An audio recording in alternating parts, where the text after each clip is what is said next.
تمام test clear کر گئے ہیں، تو وہ جب وینٹیلیٹر مینوفیکچرنگ اسٹیج میں آئیں گے تو ان کی کوالٹی ہوئی ہوگی جو یورپ میں وینٹیلیٹرز کی۔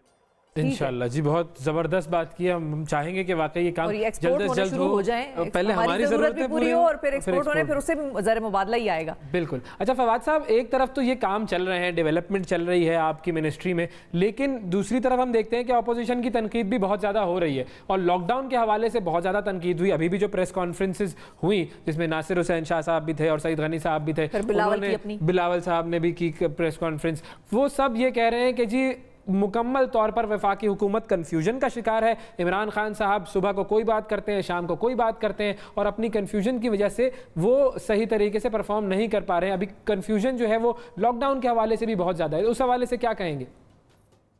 مجھے لگتا ہے کہ جو سندھ حکومت جو ہے وہ پریشر میں ہے سمہاؤ، اور ان کے جو توقع تھی شاید وہ برآمد نہیں ہوئے، اس کی وجہ سے کل سے وہ اگریسو موڈ میں ہے. دیکھیے، سب سے پہلے تو میں یہ سمجھتا ہوں کہ ہمیں پارلیمنٹ کا ورچوئل سیشن جو ہے وہ بلانا چاہیے، اور اس کے اوپر پولیٹیکل جو انپٹ ہے وہ معاملات کے اوپر ہونی چاہیے. کیونکہ دیکھیے، اس میں پہلی بات تو یہ ہے کہ جو اپوزیشن پارٹیز ورچوئل سیشن کی مخالفت کر رہی ہیں، ان کی تو مجھے سمجھ نہیں آتی کہ شہباز شریف اور بلاول بھٹو خود تو لیپ ٹاپ کے اوپر میٹنگز کرتے ہیں، اور پارلیمنٹ میں کہہ رہے ہیں کہ جی وہ صاحب خود آنا چاہیے.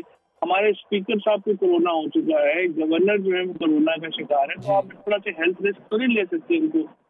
اور دوسری بات، ہم نے یہ آفر کی ہے کہ آپ نے اسپیکر صاحب کو یہ کہا ہے کہ اگر جن لوگوں کو نہیں آتا چلانا، ہم کانسرٹس میں اور نسٹ میں ایک کورس پورا 5 دن کا کروا دیتے ہیں.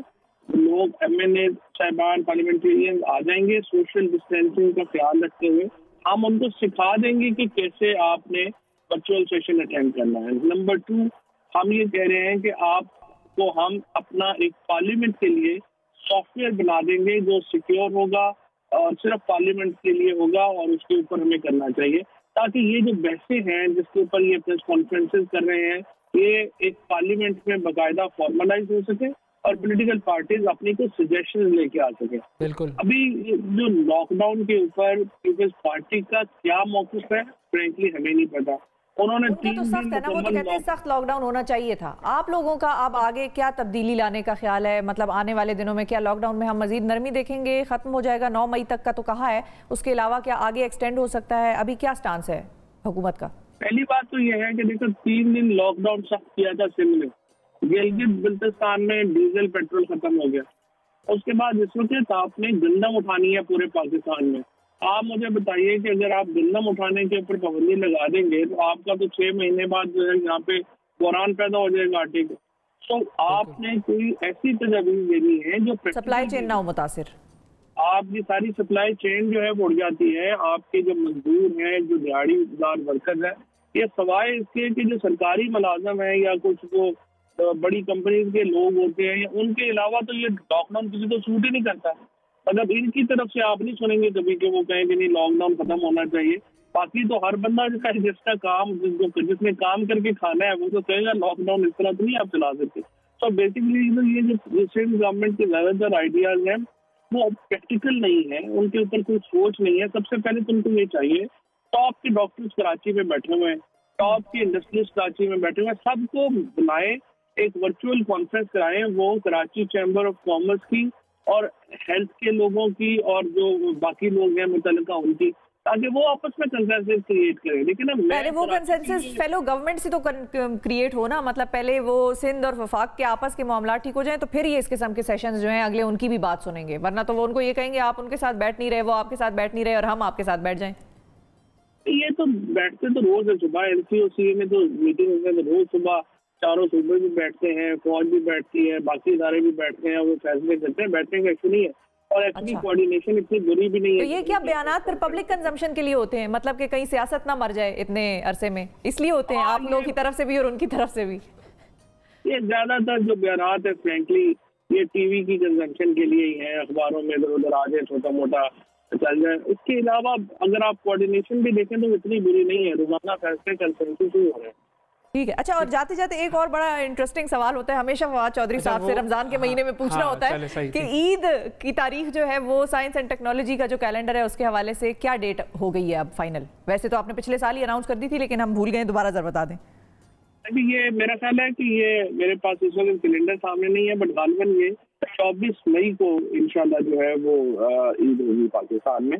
اور میں ایک اور بھی آپ کو انٹرسٹنگ بات بتاؤں کہ آج انڈیا کا دیکھیں گے تو سعودی عربیہ نے بتایا ہے کہ انہوں نے اس دفعہ چاند نہیں دیکھا سعودی عربیہ میں, اور انہوں نے کیلنڈر کے اوپر جو ہے وہ اپنی عید اناؤنس کی. یعنی جو یہاں پہ جس طرح سے یہ پوپل زئی صاحب نے چاند نکال دیا, سعودی عرب نے کہا ہے کہ ہماری طرف کوئی ایسا واقعہ جو ہے وہ پیش نہیں آیا. اب پتہ نہیں انہوں نے جو ہے ان کو آ جاتا ہوگا نا نظر, اب پوپل زئی صاحب کو چاند نظر آ جاتا ہوگا. یہ تو خیبر پختونخوا کی پوری عوام بھی یہ پوچھتی ہے ان سے اور سوچتی بھی ہے کہ بھئی کہاں ہے وہ چاند جو ان کو نظر آ جاتا ہے اور کسی کو. اچھا پھر دوسری طرف وہ یہ بھی کہتے ہیں کہ آپ کو کبھی چاند نظر نہیں آتا, یہ بھی ایک ہے سوال جو وہ لوگ کہتے ہیں کہ بھئی کبھی تو ہمارے ساتھ بھی آپ کی عید ہو جائے. تو یہ دونوں سائڈ کا ایک ہے گلا شکوہ چلتا رہتا ہے. پوپل زئی صاحب کے ساتھ بھی کوئی سائنس اور ٹیکنالوجی میرے خیال میں کرنی پڑے گی آپ کو. نہیں, میں نے تو دونوں کو منیفر رحمان صاحب کو پوپل زئی صاحب کو کہا تھا کہ آپ آ جائیں ذرا سمجھ لیں کہ یہ جو ہم کہتے ہیں کہ ایگزیکٹلی دیکھا جا سکتا ہے تو ہم کہتے ہیں کیوں ہے. اور دوسرا اگر دیکھنا ضروری ہے تو رویت ایپ ڈاؤن لوڈ کریں اور آرام سے گھر میں بیٹھ کے فون پہ دیکھیں کیا پرابلم ہے. اور اگر آپ کہتے ہیں کہ نہیں آنکھ سے دیکھنا ہے تو پھر اینک لگا کے تو نہیں دیکھا جا سکتا. اینک تو ٹیکنالوجی ہے, اجزا ہے, وہ تو حرام ہو گئی, اور جو چیز حرام ہوگی اس کو کیسے آپ دیکھیں گے.